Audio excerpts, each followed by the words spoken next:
je suis ravie de vous retrouver pour une nouvelle série pédagogique sur l'expérience client.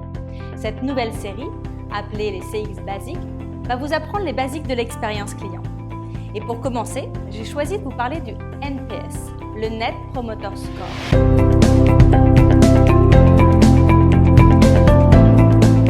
Le NPS est un indicateur incontournable mondial qui mesure la propension des clients à recommander une entreprise.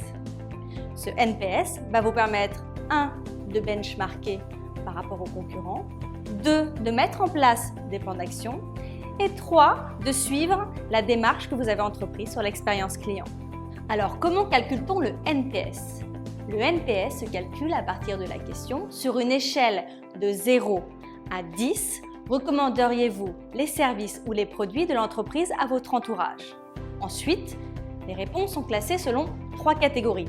La première, les détracteurs, avec des réponses allant de 0 à 6, sont ceux qui vont parler négativement de notre entreprise à l'entourage. La deuxième catégorie, c'est les notes 7 et 8. On les appelle les neutres. Les neutres qu'on va devoir faire basculer ensuite en promoteur, qui est la troisième catégorie et qui correspondent aux notes 9 et 10 et qui sont ceux qui vont parler positivement de l'entreprise ou des produits ou des services à leur entourage.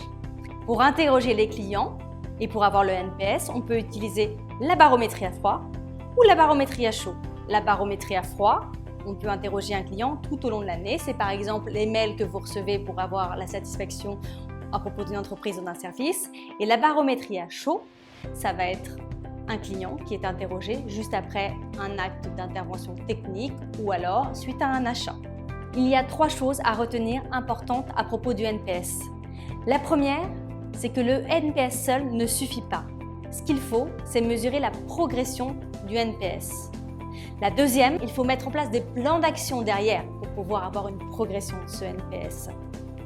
Et la troisième chose, c'est que ce sujet doit être un sujet porté au niveau d'une direction générale pour pouvoir embarquer toutes les parties prenantes de l'entreprise. Merci à vous d'avoir suivi cette première vidéo sur l'expérience client dédiée au NPS. Si vous voulez en savoir plus, vous pouvez découvrir ma tribune dédiée à ce sujet dans la description ci-dessous. N'hésitez pas d'ailleurs à commenter la vidéo et à très bientôt pour un nouvel épisode des fondamentaux de l'expérience client avec les CX Basiques.